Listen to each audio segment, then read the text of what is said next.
I think the important thing here is you saw that as a moment to quit your job and go all in, or you saw that as a launch pad or a stepping stone to get closer to what you wanted to do.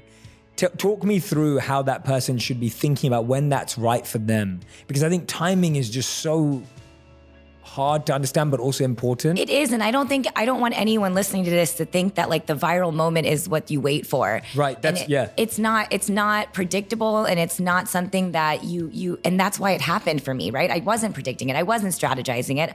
I was just sharing a valuable tip that I felt like would help other people's lives. And so for me, when I think about how other people can go for that dream moment in their life, there's actual like real advice I can give around, like, I didn't just take the leap and go, right? I made that initiative to start that YouTube channel. I picked up my iPhone, so I didn't make the excuse about like, I don't have the fancy equipment. I didn't make the excuse about I don't have time because I did it on a weekend. And I didn't make the excuse that like, I don't know anything about YouTube or whatever. It's called Google. I figured it out.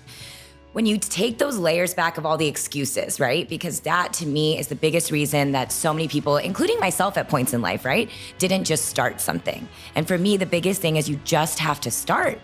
With my YouTube channel, I didn't know anything, but I just started, and it didn't matter, and it worked. Yeah. And it was because I didn't overthink it. And I didn't just quit my job. I had a momentum that made me quit my job.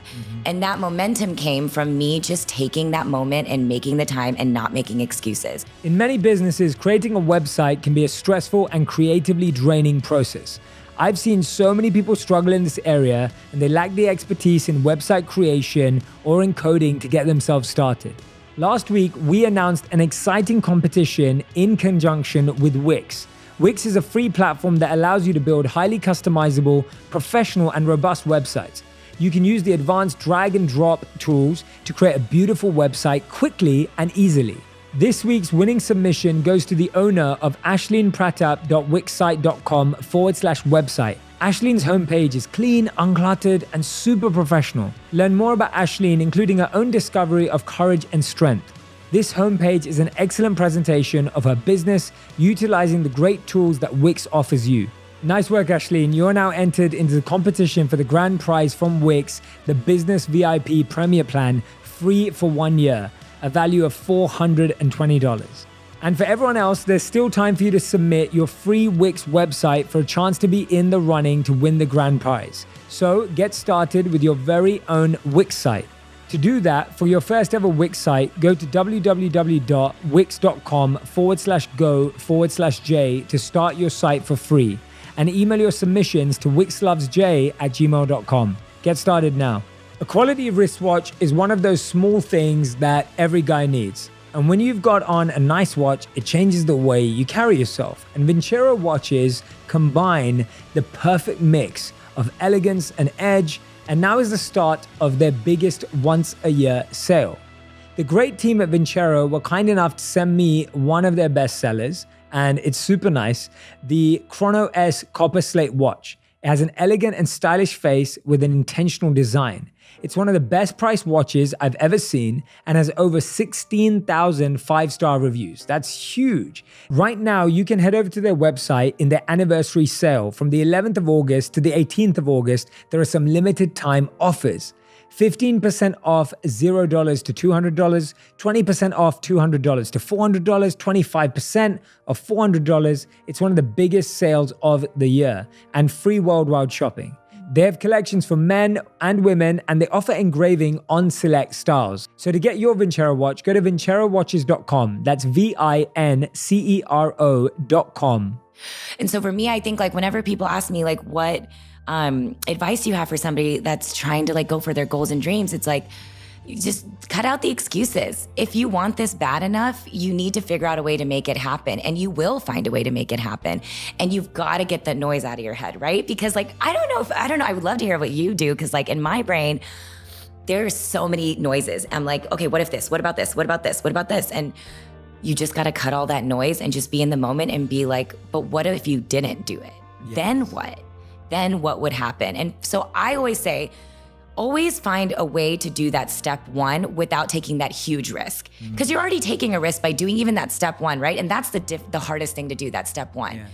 But once you do it, and that for me is it, is like, I felt like I tested it while I still had a job, because that's the scary thing. It's like, how do I quit my job and just go for my dream? That's like an easy thing to say out loud, like, oh, when you hear it now, right? But in the moment, it's like, I didn't just quit. I had this momentum happening. I had built a Rolodex of network and a contacts for the past 10 years in the beauty industry.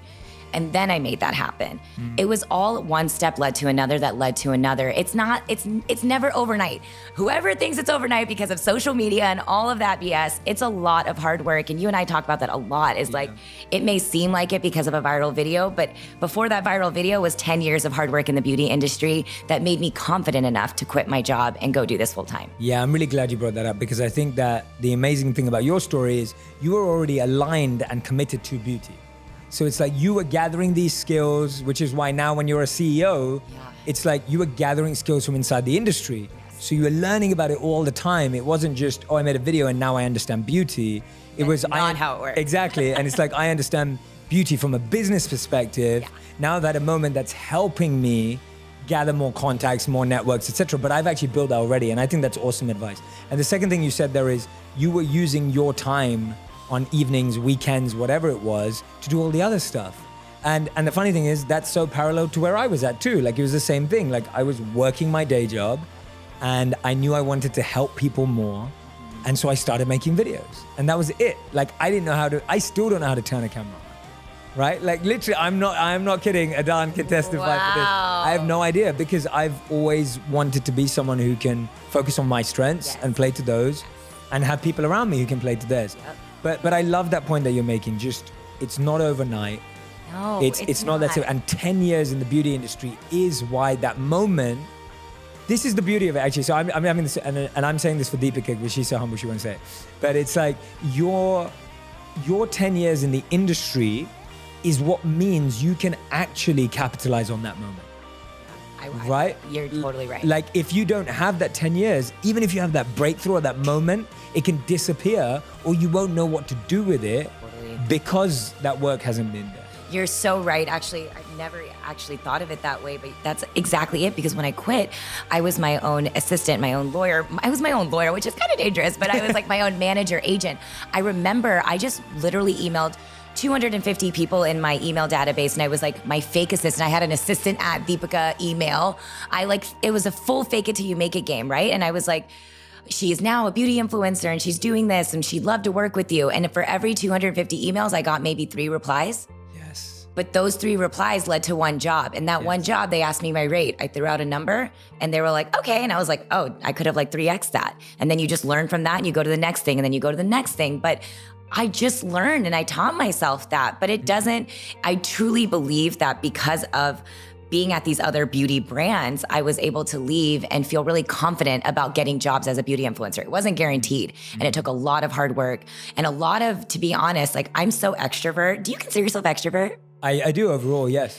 So overall, I do too. And for someone so extrovert to just be going from a place where I was working in an office with all my best friends, I had a roommate who I also liked. I had a roommate. I didn't live alone, and I was dating somebody. And at the same time, I was single, living by myself and working for myself. And so I was just by myself all the time. I mean, for somebody that's that extrovert to go into that, it leads to a really, really, quite frankly, dark place in your own mind. It really did. I remember there was days I didn't want to get out of bed, but then the days I did go out of bed, I was like going really hard. But you have these roller coaster of emotions. And I never, to be honest, then I never showed that stuff on social media. I was too scared. I was too nervous that you had to be a certain type of way. I had to look a certain type of way. I had to have a certain type of confidence and fake it till I make it kind of thing. And such a core part of what I want to do now with Live Tinted is take those barriers away and show the raw, real story of it is not easy to build a beauty brand. Nobody just comes to you and hands you something.